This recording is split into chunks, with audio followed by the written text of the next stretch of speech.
হত্যা নির্মমভাবে করা এটা রাষ্ট্রের দায়িত্ব, কর্তব্য। এরপরেও যদি কেউ তাদেরকে হত্যা করে ফেলে, ওই ব্যক্তিকে কোনো শাস্তি দেওয়া যাবে না। কেউ যদি হত্যা করে ফেলে, যদিও কাজটা ঠিক হয় নাই, হত্যা নিজে আইন নিজের হাতে তোলা, কিন্তু কেউ করে ফেললে রাষ্ট্র তার বিচার করতে পারবে না। রাষ্ট্র বিচার করা দরকার ছিল তার, যে রসুলকে অপমান করছে, কিন্তু এর বিচারের দায়িত্ব রাষ্ট্রের। কিন্তু রাষ্ট্র যদি না করে, কেউ যদি কোথাও এই জাতীয় লোকদেরকে শেষ করে ফেলে, তখন ওই ব্যক্তির মাসালা হলো তাকে এর বিনিময়ে কিছু করা যাবে না, এটাই মাসালা। তো আল্লাহ তাআলা বলেন, আইনামা সুকিফু, তাদেরকে যেখানে পাওয়া যাবে, উখিজু, ধরা হবে, ওয়াকুত্তিলু তাকতিলা, নির্মমভাবে হত্যা করা হবে, এটাই তাদের শাস্তি। সূরা আহজাবের 57 নম্বর আয়াতে আল্লাহ বলেন, ইন্নাল্লাযীনা ইউযুনা রাসূলাল্লাহ, যারা রাসূলুল্লাহ সাল্লাল্লাহু আলাইহি সাল্লামকে কষ্ট দেয়, যারা আল্লাহকে এবং তার রাসূলকে কষ্ট দেয়, যারা আল্লাহ রাসূলকে কষ্ট দেয়, লানাহুমুল্লাহু ফিদ দুনিয়া ওয়াল আখিরাহ, আল্লাহ তাদেরকে দুনিয়া আখিরাতে অভিসম্পাত করেন, অভিশাপ দেয়। ওয়া আ'আদ্দা লাহুম আযাবাম মুহিনা, তাদের জন্য আল্লাহ যন্ত্রণাদায়ক শাস্তি প্রস্তুত করে রেখেছেন। এজন্য হাদিসের বর্ণনা, মান সাব্বা নাবিয়ান ফাকতুলু, যে নবীকে গালি দেয় তাকে হত্যা করো। যে নবীকে গালি দেয় সে মুরতাদ হয়ে যায়, তাকে হত্যা করা এটা বিধান, এটা রাষ্ট্রের দায়িত্ব, কর্তব্য। অনেক মানুষ বলে ছি ছি, হত্যা করা এটা কোনো কাজ, কিন্তু ওই মানুষগুলা কখনো এটা বলে না যে নবীকে গালি দেওয়া কি এটা ভালো কাজ।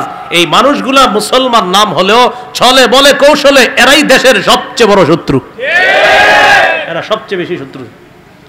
মুষ্টি বয় কিছু মানুষ দেখবেন নাম মুসলমান, কিন্তু বলবে এটা আসলে এমন হওয়া উচিত, মানে বুঝায় উনি আইন খুব বেশি বুঝে, উনি এরকম বুঝায়। মিয়া, আপনারা যে আইন পড়াশোনা করেন ওইগুলা ওই হেদায়ার বা আরবিটারে ইংরেজি অনুবাদ করে অক্সফোর্ডে এই আইন ঢুকায় পড়ানো হয়, এটা বলে মনে করেন যে আপনি অনেক আইন পড়ে ফেলছেন। মাওলানা হওয়ার 2 বছর আগে বলাবেন আইন পড়ে ফেলে। রাসূলুল্লাহ সাল্লাল্লাহু আলাইহি ওয়াসাল্লাম হেদায়া কিতাবের নাম কি? মাওলানা হওয়ার 2 বছর আগে পোলাবানদেরকে পড়ানো হয়, 2 বছর আগে পোলাবানদেরকে আইন পড়ানো হয় মাদ্রাসায়। মাওলানা হওয়ারও 2 বছর আগে আইন পড়ানো হয়। রাসূল সাল্লাল্লাহু আলাইহি সাল্লামের এই গেল মুখের বর্ণনা। নবীর গলাটা কেমন ছিল? গলা কেমন ছিল দেখেন। এটা হলো একটা রূপার প্লেট, রূপা মনে করেন কিসের? এই রূপার প্লেটের উপরে যদি একটা মণি মুক্তা বসায় দেওয়া হয়, সৌন্দর্যতা বাড়বে না কমবে? সৌন্দর্যতা বাড়বে। সাহাবী বলেন, কান্না উনুকাহু জিদু দুমিয়াতিন ফি সাফাইল ফিদ্দা, বড় একটা খোলা রূপার প্লেটের মধ্যে একটা মণি মুক্তা বসায় দিলে যেমন চমৎকার, যেন আল্লাহ তাআলা নবীর গলাটাকে মণি মুক্তার মতো একটা রূপার প্লেটে আল্লাহ বসায় দিয়েছে। গলা, এবার তাকান, গলার নিচে কাঁধের এই জায়গায় একটা মোহরে নবুয়ত ছোট্ট। সাহাবী বলেন, রাআইতুল খাতামা ইনদা কাতিফি মিসলা বাইদাতিল হামামা, কবুতরের ছোট্ট ডিমের মতো এখানে একটা মোহরে নবুয়ত দেখেছি। আমাদের নবী শেষ নবী, বলেন আমাদের নবী শেষ নবী, বলেন আমাদের নবীর পর আর কোন নবী হবে না। আবার বলেন আমাদের নবীর পর আর কোন নবী। অনেকের ব্যানারের মধ্যে লেখা থাকবে লা ইলাহা ইল্লাল্লাহ মুহাম্মাদুর রাসূলুল্লাহ সাল্লাল্লাহু আলাইহি সাল্লাম। এই ব্যানারের মধ্যে লেখাও লা ইলাহা ইল্লাল্লাহ মুহাম্মাদুর রাসূলুল্লাহ, কালিমা তো ঠিক আছে, এটা তো আমাদেরও। অফিসে যারা বসা তাদেরকে বলবেন ভাই এটার অনুবাদ করেন, অনুবাদ করবে আল্লাহ ছাড়া কোনো ইলাহ নাই, মুহাম্মদ সাল্লাল্লাহু আলাইহি সাল্লাম আল্লাহর রাসূল, সবই তো ঠিক। তখন আপনার ভিতরে টেনশন এসে যাবে, আচ্ছা কোম্পানিগঞ্জের ওলামায়ে কেরাম ঐক্যবদ্ধভাবে এদেরকে কাফের বলে কেন? এদের কালিমাও ঠিক, অনুবাদও ঠিক, এদেরকে আলেমরা কাফের বলে কেন? কথা বুঝছেন? কালিমাও ঠিক, অনুবাদও ঠিক, আবার ওলামায়ে কেরাম কি বলে? শুধু কাফের রাষ্ট্রীয়ভাবে এখন তাদেরকে কাফের দাবি তো করতে আছে প্রতি বছর। তাহলে কালিমা ঠিক, অনুবাদও ঠিক। এবার ওই লোকরে আপনি যখন বলবেন ভাই আপনাদের কালিমা ঠিক, অনুবাদও ঠিক, আপনাদেরকে কাফের কেন বলে? তখন আপনার বলবে আর বললেন না, হুজুররা কিচ্ছু পায় না, দেখছেন ভাই আমগো কালিমাও ঠিক, অনুবাদও ঠিক, আমাদেরকে বলে কাফের। তখন আপনারে অফিসে নিয়ে যাইতে পারে চা খাওয়ানোর জন্য। এবার আপনারে নিয়ে বুঝাবে, বুঝানোর পর আপনি ছোট্ট করে বলবেন সূরা আহজাবের 40 নম্বর আয়াতের অনুবাদটা একটু শোনান। কোন সূরা? কত নম্বর আয়াত বলেন? 22 নম্বর পারা, 2 নম্বর পৃষ্ঠা, সূরা আহজাব 40 নম্বর আয়াত।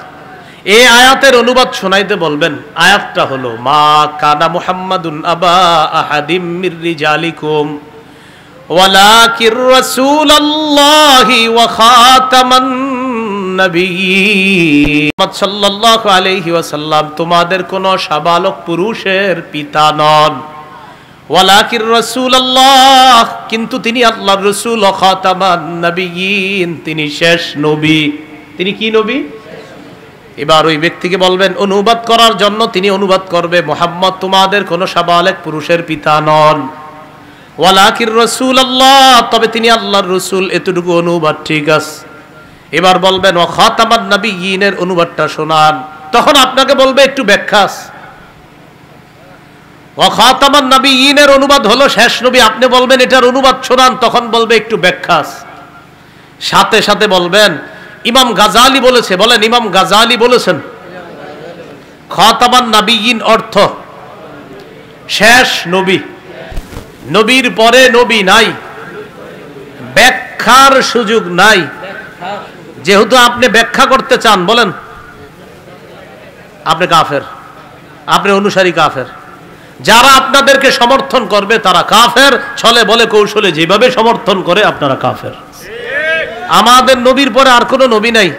এবার আপনাকে বলবে যে আপনাদের নবীর পরে কি আর নবী আসবে না? আপনারা কি বলেন আসবে না? এটা বলবেন না এখন থেকে।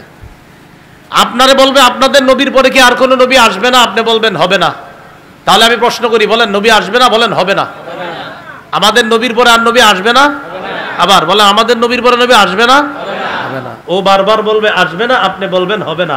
ও বলবে আসবে না, আপনি বলবেন হবে না। এখন আপনাদেরকে আমি এটা কেন শিখাইলাম হবে না? আমাদের নবীর পরে আর নবী হয় নাই, হবে না, এটাই চূড়ান্ত কথা। একজন নবী আসবে, ঈসা নবী। এজন্য আপনার আটকানোর জন্য বলবে তোমাদের নবীর পরে কি আর নবী আসবে না? আপনি বলবেন হবে না। এক পর্যায়ে আপনাকে বলবে ঈসা নবী, আপনি বলবেন ঈসা নবী কিয়ামতের আগে আসবে, দুনিয়াবি মৃত্যু বিধান বাকি আছে, এই মৃত্যুবরণ করার জন্য দুনিয়াতে আসবে। ঈসা নবী নতুন করে নবী হবে না, তিনি আমাদের নবীর আগে নবী হয়েছেন, তিনি আর নবী হবেন না। আমাদের নবীর পরে কোনো নবী হয় নাই, হবে না। ঈসা নবী আমাদের নবীর আগে নবী হয়েছেন, তিনি কিয়ামতের আগে আসবে দুনিয়াতে মৃত্যুর বিধান পালনের জন্য। আমাদের নবীর পরে নবী হয় নাই, হবে না। তোমরা যারে নবী বলতে চাও, গোলাম আহমদ কাদিয়ানি, সে নবী হয় নাই, হবে না, হতে পারে না, সে কাফের, তার অনুসারী কাফের। যারা তাদেরকে সমর্থন করবে সবাই কাফের। কথাটা বুঝছেন? তাহলে বলেন নবী আসবে না? হবে না। নবী আসবে না? হবে না। এবার ও আপনার বলবে তাহলে ঈসা নবী, আপনি বলবেন চান্দু, ঈসা নবী আমাদের নবীর আগে নবী হয়ে গিয়েছেন, ঈসা নবী নতুন করে নবী হবে না, ঈসা নবী আসবে, তোমার সমস্যা কি আসলে? আপনি বলবেন সব নবীরাও যদি আসে তো তোমার সমস্যা কি? আপনি বলবেন আসে, হবে না, বলবেন আসবে, হবে না। তাহলে কি বলেন তো শব্দটা? ঈসা নবী নতুন করে নবী হবে, উনি হয়ে গিয়েছে আমাদের নবীর আগে নবী। এই বাংলাগুলা মনে রাখবেন, ধোঁকাবাজ আপনাকে ধোঁকা দিতে পারবে না। এই হলো রাসূল সাল্লাল্লাহু আলাইহি সাল্লামের মোহরে নবুয়ত। নবীর বুক ছিল কেমন? আরিদ সদরি, বুকটা ছিল চওড়া প্রশস্ত। বুক থেকে নাভি পর্যন্ত দাকিকাল মাসরুবা, চুলের চিকন একটা রেখা যেন আল্লাহ তাআলা কুদরতিভাবে সুন্দরভাবে বসায় দিয়েছে। পেট ছিল কেমন? সাওয়া আল বাতনি ওয়াস সদরি, বুক পেট ছিল সমান। এখানে ইয়াং যারা, যুবক যারা আছেন, আপনাদের প্রতি আমার আবেদন, নতুন করে পেটটা আর বাড়ায়েন না, পেট বাড়তে দিবেন না, পেট সমান রাখবেন। কিছুদিন পর আপনাদেরকে কাজে লাগবে। জিহাদের ময়দানে ডাক দিলে আপনাদেরকে সবার আগে কাজে লাগবেন। জিহাদের ময়দানে গিয়ে যদি আপনার এত বড় থাকে, আপনারা পাহারা দেবী কে? হ্যাঁ, এই জন্য দাদা এটা হাসির বিষয় না। আপনি এখন থেকে পেট নিয়ন্ত্রণ রাখেন। রাতে তাড়াতাড়ি ঘুমিয়ে যাবেন, এশার নামাজের আগে খানা খাবেন, এশার পরে না, এশার আগে খানা খাবেন। এশার পরে 2 রাকাত সুন্নত, 6 রাকাত, 8 রাকাত আরো পড়বেন নফল। এই হলো 14 রাকাত। এরপরে 3 রাকাত বিতির, 17 রাকাত। এরপরে আর খানা টানা খাবেন না, এশার আগেই খানা খাবেন। মাগরিবের পরপর এশার আগে খানা খেয়ে নেবেন। এটা সবসময় রুটিন, অভ্যাসে পরিণত করেন। আমি মাগরিবের পরে সবসময় খানা খাই, এমনকি আজকেও মাগরিবের পরে খানা খাইছি।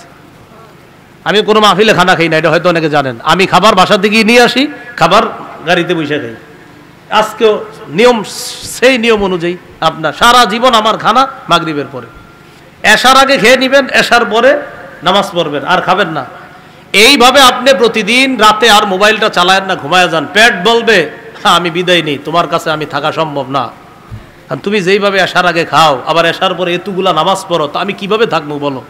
তখন আর পেট আপনার কাছে থাকবে না।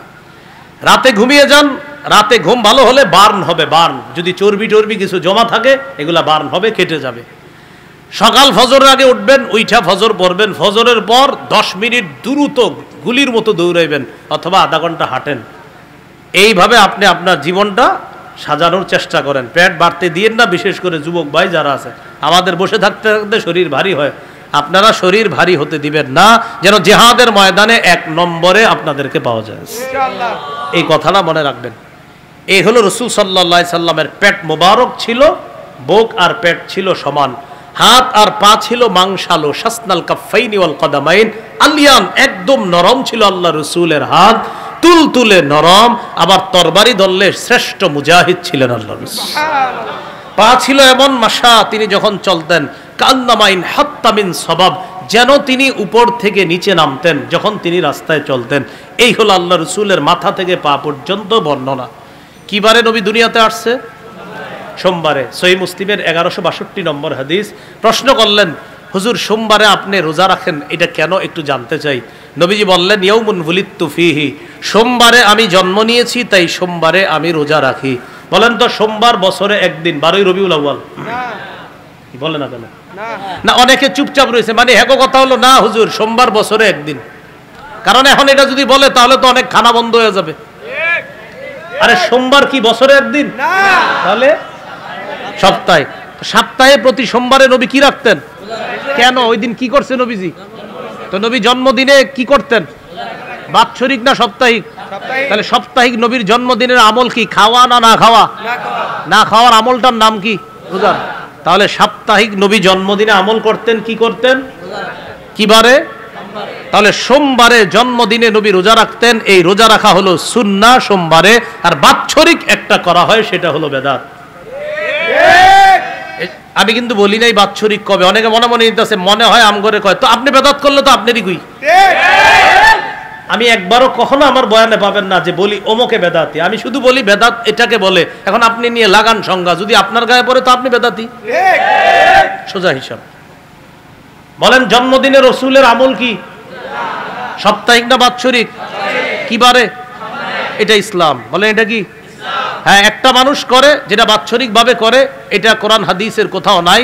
এটা 602 হিজরিতে, এই 600 বছর পর এটা আপনার নতুন করে শুরু হয়েছে। আমি একবারও বলি নাই সেটা কি। এখন প্রত্যেকে মনে মনে নিতে পারে, মনে হয় সেটা হলো এটা। তো 600 বছর পরে যেটা শুরু হয়েছে আপনি যদি এটা করেন, এটা কেমনে করেন? আপনি শরম করেন না এটা করেন? তো লজ্জা শরম থাকার কথা যে আপনি এতদিন পরের আমল কেন করবেন। বলছি কোনটা? তো অনেকে মনে মনে মনে হয় আমি, জি হযরত, বেদাত আপনি করলে আপনি।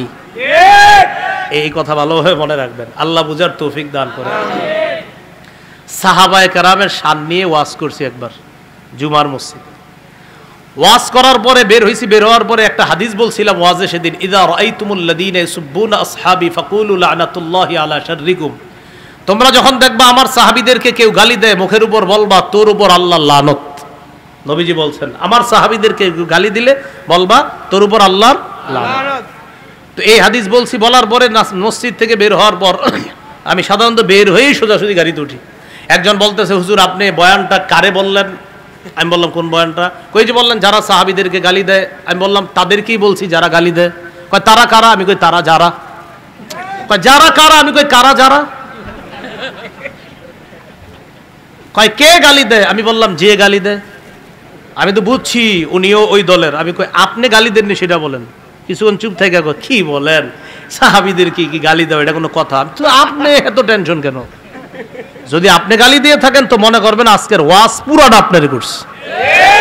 আর যদি বলেন না আপনি দেন না, তো দোয়া করেন যারা দেয় এরা যেন আর ভবিষ্যতে গালি না দেয়। তো আমিও আজকে বললাম রসুলের জন্মদিনের আমল হলো সাপ্তাহিক রোজা রাখা, এটা সুন্নাহ। আর মানুষ কিছু একটা বানায় নিছে, এটা বেদাত। আমি বলি নাই সেটা কোনটা। অনেকে বলবে এটা মনে হয় এটা, তো এটা যদি হয় তাহলে সেটা কোনটা, ওটা কোনটা সেটা। আল্লাহ আমাদেরকে বেদাত মুক্ত সমাজ গঠন করার তৌফিক দান করেন। বেদাত করবেন না, সুন্নাহ মোতাবেক চলার চেষ্টা করবেন। এই হলো সূরা আম্বিয়ার 107 নম্বর আয়াত, ওমা আরসালনাকা ইল্লা রাহমাতাল লিল আলামিন, বিশ্ব জগতের জন্য নবী রহমত। আমরা এই রহমতের নবীর আজকে সূরত সম্পর্কে শুনলাম। এটা শুনতে গিয়ে এর মাঝে আমরা তার কিছু সিরতও শুনলাম। আল্লাহ তাআলা আমাদের জীবনে যেন নবীর আদর্শ আমরা আমাদের জীবনে আনতে পারি, এই আদর্শে আমরা আদর্শবান যেন হতে পারি, আল্লাহ তৌফিক দান করেন। আপনারা যারা আপনাদের কাছে মিম্বরের আমানত আছে, এই মিম্বরের আমানতের প্রথম খণ্ডে আজকের আলোচনাটা পাবেন। এটা যদি পারেন মা বোনদেরকে সংগ্রহ করে দিবেন, বাংলা বাজারে পাওয়া যায়। আপনারা বাসা থেকে সার্চ করলে ওরা অনলাইনে কিভাবে যেন আইসা দিয়ে যাবে। মিম্বরের আমানত লিখবেন, লেখার পরে অনেকগুলো পেজ আসবে, ওখানে দেখবেন দেওয়া আছে যে আমাদের পেজে আপনি ইয়া করেন। আমি ওটা বুঝি না নিয়মটা, ওটা আমারও ওই ব্যবসাটা ওটা ওদেরই সম্পূর্ণ। তো ওরা ওখানে লিখবেন, লেখার পরে আপনি বলবেন মিম্বরের আমানত প্রথম খণ্ডে আজকের যে আলোচনাটা, এই আলোচনাটা পুরাপুরি পাবেন। সাথে সাথে সন্তান কিভাবে বড় করবেন, 64টা অধিকার বিস্তারিতভাবে আলোচনা। তো যাদের প্রয়োজন হয় আপনারা কোনোভাবে আনায় নিতে পারেন, অথবা কোনো লাইব্রেরিওয়ালাদেরকে বলবেন, ওরা সংগ্রহ করে দিবে। আসসালামু আলাইকুম রহমতুল্লাহ বারাকাতুহু। কেউ আছে? ও আচ্ছা আচ্ছা। আলহামদুলিল্লাহ রাব্বিল আলামিন ওয়াল আকিবাতু লিল মুত্তাকিন ওয়াসসালাতু ওয়াসসালামু আলা সাইয়্যিদিল আমবিয়া ওয়াল মুরসালিন। ربنا ظلمنا أنفسنا وإن لم تغفر لنا وترحمنا لنكونن من الخاسرين رب ارحمهما كما ربياني صغيرا رب ارحمهما كما ربياني صغيرا। মাবুদ মেহেরবান মাওলা, আল্লাহ মেহেরবানি করে আমাদেরকে মাফ করে দেন, জিন্দেগির গুনাহ খাতাগুলা মাফ করে দেন। আল্লাহ যারা অসুস্থ সুস্থ বানায়া দেন, যারা ঋণী ঋণ পরিশোধের ব্যবস্থা করে দেন, যারা অভাবী অভাব দূর করে দেন। ঈমান ইসলাম তাওহীদের উপর অটল থাকার তৌফিক দান করেন। আল্লাহ বেদাত মুক্ত জীবন যাপন করার তৌফিক দান করেন। আল্লাহ আপনার নবীর জীবন আদর্শ আমাদের জীবনে বাস্তবায়ন করার তৌফিক দান করেন। আল্লাহ আল্লাহ আল্লাহ মাফ করে দেন। আল্লাহ আল্লাহ আল্লাহ কবরবাসীর জন্য আল্লাহ এই মাহফিলের আয়োজন করা হয়েছে, আল্লাহ মেহেরবানি করে তাদের কবরগুলা জান্নাতের বাগান বানায়া দেন। নারী পুরুষ ছোট বড় যারাই কবরে শায়িত আছে মাওলা, সকলের কবরগুলা জান্নাতের বাগান বানায়া দেন। আল্লাহ আমরাও একদিন কবরবাসী হয়ে যাব, এটাই চূড়ান্ত সত্য কথা। আল্লাহ আল্লাহ আপনার কাছে ফরিয়াদ, ঈমান নিয়ে যেন কবরে যেতে পারি তৌফিক দান করেন। আল্লাহ আপনার কাছে বিশেষ একটা আবদার, যাদের সামনে বসলাম, যারা আমার সামনে বসছে, সবার সাথে আবার জান্নাতে দেখা করায়া দিয়েন। আল্লাহ আমাদের দোয়া আপনি কবুল করেন। আল্লাহ আমাদের দোয়া আপনি কবুল করেন। আল্লাহ আমাদের দোয়া আপনি কবুল করেন। রব্বানা তাকাব্বাল মিন্না ইন্নাকা আনতাস সামিউল আলিম ওয়া তুব আলাইনা ইন্নাকা আনতাত তাওয়াবুর রহিম। আল্লাহ বিশেষ করে আল্লাহ যারা মাহফিলের আয়োজন করেছে মাওলা, সকলকে আপনি কবুল করে নেন, এলাকাবাসীকে কবুল করে নেন।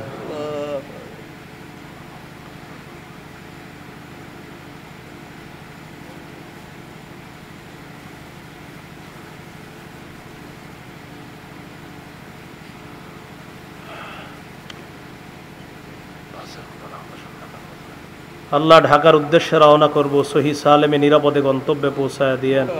আল্লাহ আপনার কাছে বিশেষ আবদার, যাদের সামনে বসলাম, যারা আমার সামনে বসছে, আল্লাহ সবার সাথে আবার জান্নাতে দেখা করায়া দিয়েন।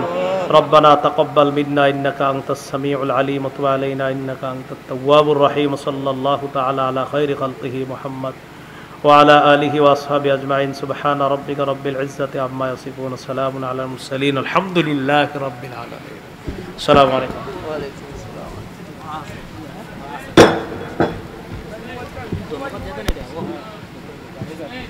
আলহামদুলিল্লাহ আমরা